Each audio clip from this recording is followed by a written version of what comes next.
Hello! So I thought I'd do a vlog, mainly because Human told me to do a vlog. I know I haven't done one in ages, so first of all, excuse the onesie, because I couldn't be bothered to get dressed for doing what I'm doing. And excuse the mess behind me, because we're still unpacking from house moving. But anyway, today is Halloween, so happy Halloween to those who celebrate Halloween. And have a good Samhain to all those who are Wiccan or pagan. Today's vlog is pumpkin carving, because I'm carving a pumpkin. There you go. Yeah, so I'm halfway through because I decided to do the vlog late. But first of all, this is actual pumpkin size. Originally, it looked something like this.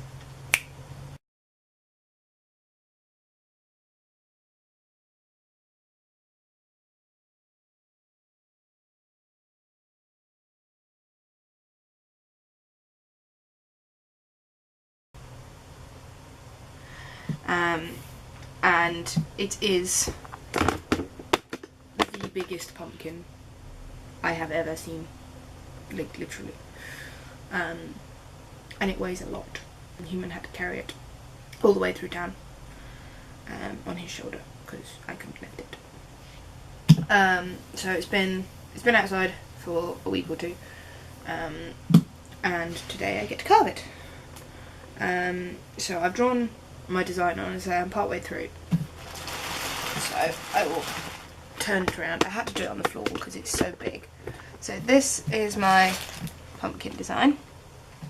I decided to go for the kind of Sugar Skull, Los de Muertos type idea this year.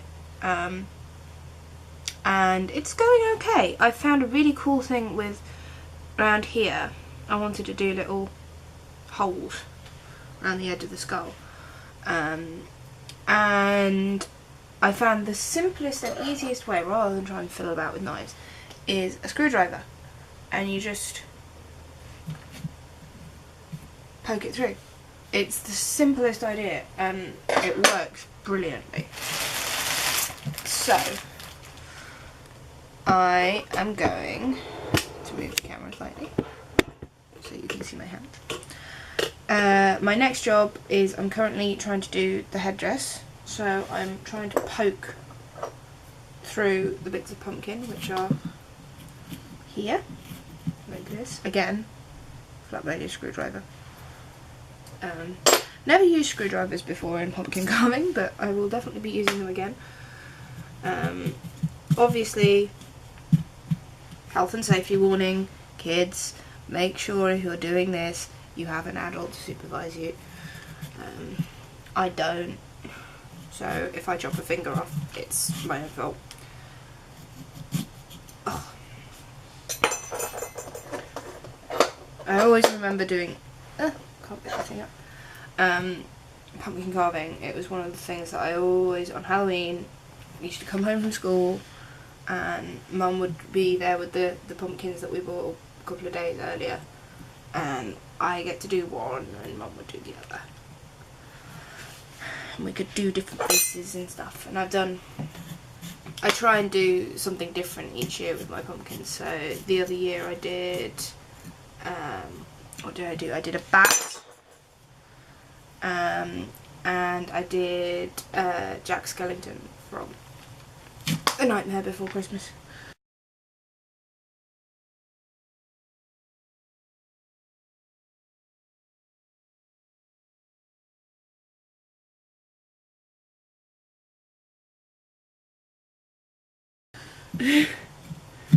With it being such a big pumpkin, it's kind of difficult to get the bits of pumpkin out. So for instance, that is out of these little holes. There's a ridiculous amount of flesh on the other side of them. The bit I'm not looking forward to doing is the mouth, because that's going to be a challenge, but I think with the mouth I might just start off with a hole and then make it bigger. Excuse me, sorry for yawning. So now the other eye. Now eyes I like because eyes are big. I always have these fantastic ideas with pumpkins, and then it comes to actually carving them and I'm like, why did I think of this? Why did I do this idea? But if you go onto Pinterest or you search on Google or anything like that and you have a look at some of the designs that are out there, a lot of them have templates that you can print off and almost stencil. I free drew mine, and if I'm being honest, I personally don't normally like drawing a design on a pumpkin, just because you then get left with pen lines around the outside, because you always have to do it with a Sharpie or a permanent marker to draw onto the skin, and you always get left with the little lines, and I don't like that personally. But with doing such a complicated design, I didn't want to freehand it. If you're just doing, you know, like scary pumpkin face, you can kind of wing it. But with this, it was like, ooh, I need to draw this out. Yeah. I'm now going to continue carving, and I'll come back in a bit, because otherwise this vlog will get very, very, very boring very, very quickly. Bye. Okay, so try that again. I have now carved the pumpkin. So he's got his eyes and his nose, his mouth, and the decorative bits around the side. Now I get the fun part.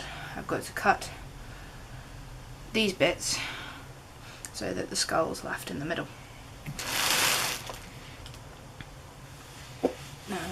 Knife. Hello. Probably not a good idea to lose the knife. Use that one. Don't know where the other one is.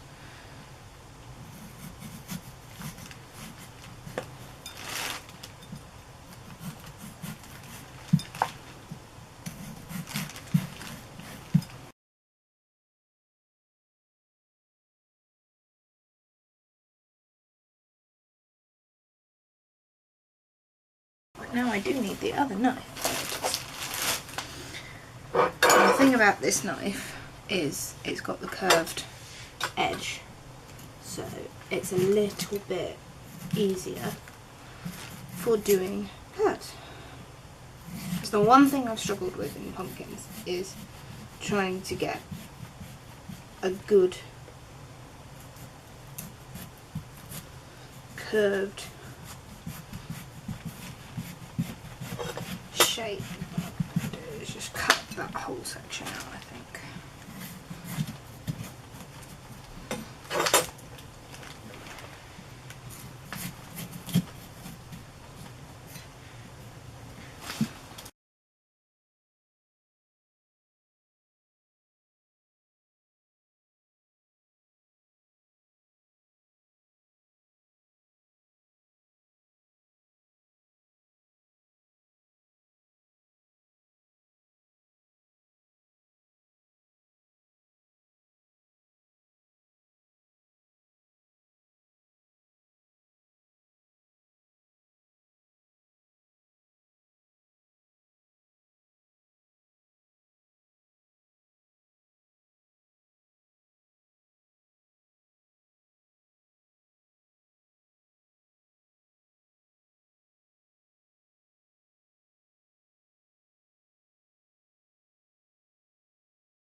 and go around it like that. So once I've done that, I will show you what I'm going to do with the lid. Okay, so I'm going handheld for this bit. I have finished it. And I have to say, I'm actually quite pleased with it. I wasn't expecting it to be as good as it is, so yay! I will first of all show you what I've done with the lid. Open the camera. Basically, one thing my mum taught me with pumpkin carving is put holes. I've just added those in, but put little gaps like these in the lid so that the smoke can escape. With this one I didn't really have to because there's quite a big gap at the front, but it's a tradition, so I do it. I put a candle in it and close the outside door so we could get a little bit more darkness. So I will scoot back and ta-da! I say I wasn't anticipating it being quite as cool as it is. And with the black, as I say, drawing the outline in the black, I don't normally like doing it, but it actually adds quite a cool effect to the pumpkin. And the candle is inside. So I shall now blow the candle out and then put this pumpkin out a bit later tonight. I'm really zoomed in. Woo! Don't want that. So yeah, that's my pumpkin carving 2014. Have a happy Halloween. Hope you get lots of sweets. And I'll see you soon.